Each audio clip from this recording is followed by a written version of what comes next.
Hi guys, it's Heather. I'm going to do a walkthrough today of Firefox the Kitsune Oracle by Lucy Cavendish, artwork by Meredith Dillman. I saw this deck on Juli from Peekaboo Rose's channel and I am a sucker for anything to do with foxes, so I had to get it immediately. It came out, it was actually released here in the UK on Friday, the 21st of December. I pre-ordered it, so mine was dispatched on Friday and it came yesterday, so it came Saturday the 22nd of December. I'm not claiming in any way to be an expert on Japanese mythology or Japanese folklore, but I do have some interest in the Kitsune and I do know a little bit about them because of my interest in foxes in general, and the fact that the foxes are my spirit animal means that I've done a little bit of research. Having said that, Juli talks a little bit in her channel about how there's some issues with a few of the cards because what they're depicting are Korean girls and not Japanese girls, and that Korean folklore around foxes is completely different to Japanese folklore, and she points out which cards they are and has a bit of a discussion about the differences and why it's a little bit problematic that she's included that in this deck. So I'm going to link Juli's video below because I really think people should check that out. Just, I cannot remember what cards they are, and again, Eastern mythology, Eastern folklore is not my area of expertise, so I don't want to overstep the mark there and get it wrong. So I'm just going to link the video and ask you to check that out instead. The box is a normal Blue Angel box, so it's a really sturdy box as always. I'll just have a read of the back to you. So it's 45 cards and guidebook set. You're about to enter a magical realm, a secret world of cherry blossom trees, ginkgo plants that talk, dragons that create the day and the night, and elves that guard the sacred groves. In this enchanted land, there exists the most ancient of powers, Foxfire. And the guardians of Foxfire are the remarkable Kitsune. With origins in ancient Eastern spirituality, the Kitsune are legendary shape-shifting foxes who work with the Shinto deity Inari. Loyal, wise, and very clever, Kitsune bring good fortune and abundance and give sound, sage advice for all matters of the mind, body, and soul. Practical and mystical, the Kitsune will weave about you strong protective energies and bestow upon you their many gifts and blessings. And there's just a couple of the cards on the back. The guidebook itself, beautiful cover on the guidebook. It's again a really good, it's Blue Angel, so it's a really good sized book. It is 135 pages long. And you've got Foxfire, a prelude, so a little bit of a story there. A note from Lucy Cavendish about why she created this deck. Some information about Inari and the Kitsune. I don't know how much of this you can see. A bit about age and how important age is to the Kitsune and how getting older is seen as a positive. They get more powers as they age. A bit about Foxfire. The diverse magics of the Kitsune. And then it talks about other things that you'll meet within the card. So you've got dragons, sacred trees, mer beings, shape-shifting beings, and the Kitsune themselves. How to work with the cards, how to shuffle the cards, cutting the cards, reversals, cards that jump out, reading the cards, and then basically some spreads. So you've got a 1 card, a 3 card, a 4 seasons spread, a 9 tails reading, and the Celtic cross, and then a bit about caring for the cards. And then you get into the cards themselves, and each card has a picture. I was going to say a thumbnail, but they're a lot larger than a thumbnail, to be fair. The title of the card and the information about the card.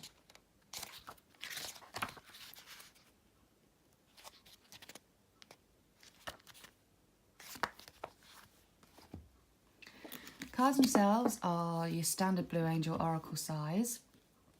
you can see they are designed to be reversible. So you've got the fox can go either way. The backs are so simple. I really love simple backs on Oracle cards. I don't like them when they're overly fussy. I like them when they're just really nice and simple and like this. They're decent card quality. Again, standard Blue Angel. They are, though, very, very shiny. Very shiny. That's my window. They're very glossy cards, which seems to be, again, pretty par for the course with a Blue Angel deck. I don't know if I can zoom in a little bit so we can get a better look at the cards here. The richness within. So many foxes on one card. It makes me so happy. Now, normally I don't like it when they basically anthropomorphize, I don't even know if that's the right word, animals, and they make them look, excuse me, like people. But because the Kitsune can shapeshift into human form, it actually works for me in this deck, and I like it, and I have no issues with that at all.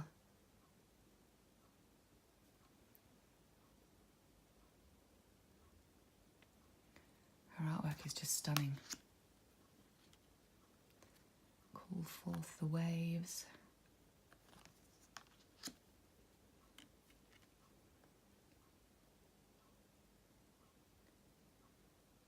I would have been happy if every card had had a fox in it, I have to say. I would have been quite happy if it was just a card full of foxes. But as you can see, it's obviously not. This one I'm a little less, like, the dress and the umbrella and the, you know, the frame and everything all works for the card that it is, for the fact that it's past lives, but it's not my favourite. The gift of connection. Hope.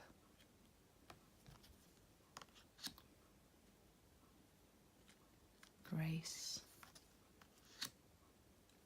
Sunlight after darkness. I like some of these.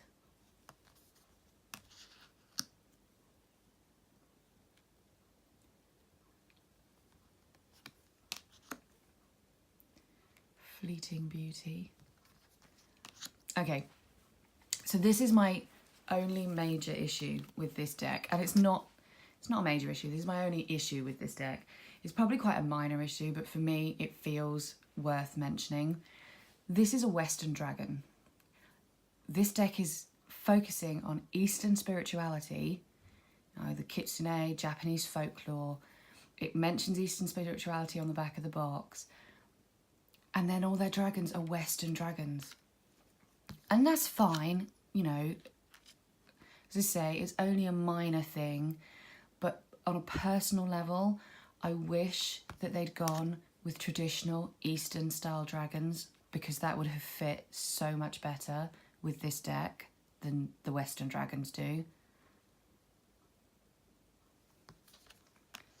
So it's only a minor thing, it's only a minor little gripe, but I thought it was worth pointing out because it is something that bothered me when I looked through the deck the first time.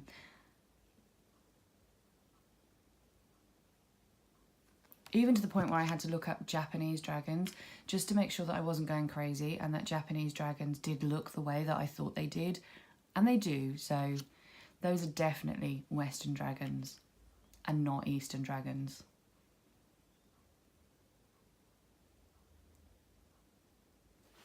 Sometimes here I don't even see.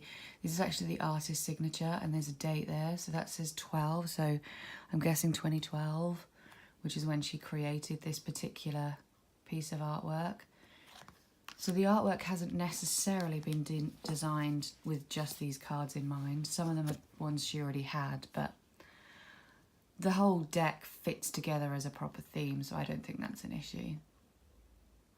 I think this and this card are the two cards where the outfits that she's wearing are Korean But again, check out Juli's video to make sure. Which is a shame because actually I love it and I love the ears. And I think if this is Korean and not Japanese, it doesn't say anything in the book because I double checked for this particular card. And I just think that's a real shame that it's a little bit misleading there.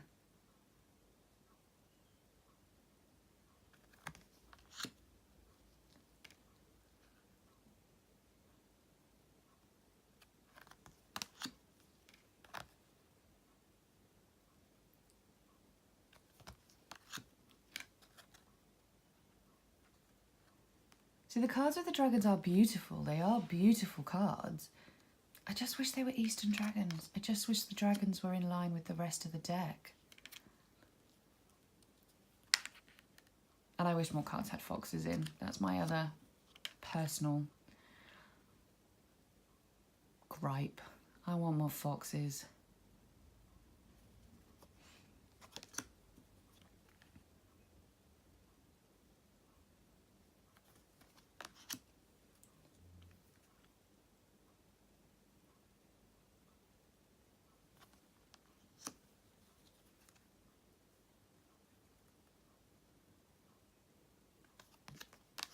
This is my favourite, one of my favourite cards.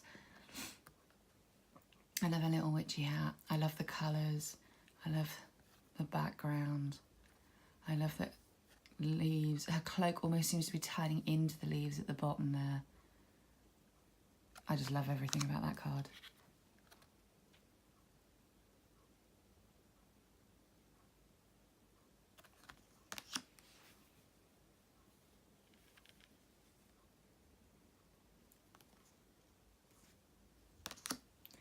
Checking the numbers are following each other because the cards were stuck together when I got them out.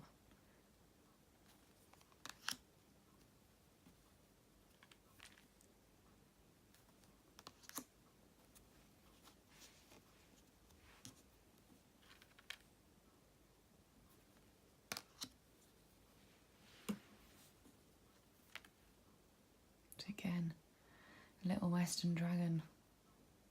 It's disappointing. It disappointed me when I saw the dragons.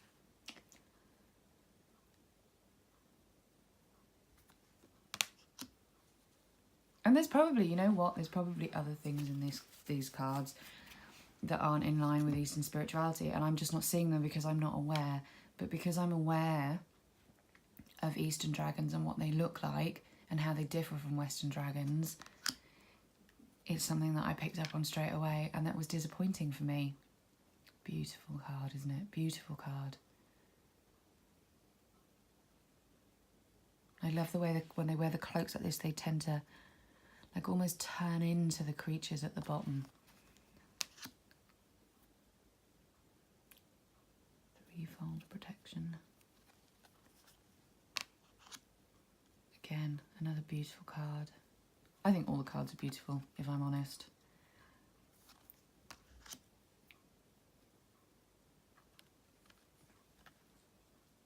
I'm not sure why this one has a border and none of the others do. That was something else I noticed when I flipped through them yesterday. Not that the border is in any way distracting, it's just interesting that none of the other cards have a border, but this one does.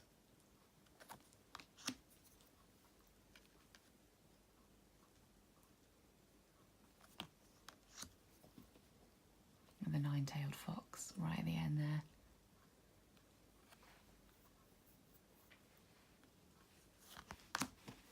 So overall, I am actually very, very happy with this deck. It's very pretty. I love the artwork. I love the fox connection that it has going on. I only have some small minor gripes. There's only one card that I'm not as keen on as I am on all the others. So overall, very, very happy with my purchase, and I will be working with this particular Oracle deck in January because I can't wait any longer than that, and I'm so excited to start using it. Thank you very much for joining me today on this video. I hope you enjoyed it. If you do have the cards, let me know what you think of them. If you don't have the cards, are you considering buying them? What are your thoughts? And as I say, do go check out Juli's video because she does have some interesting bits to say about those particular cards. Until next time, take care and lots of love. Bye-bye.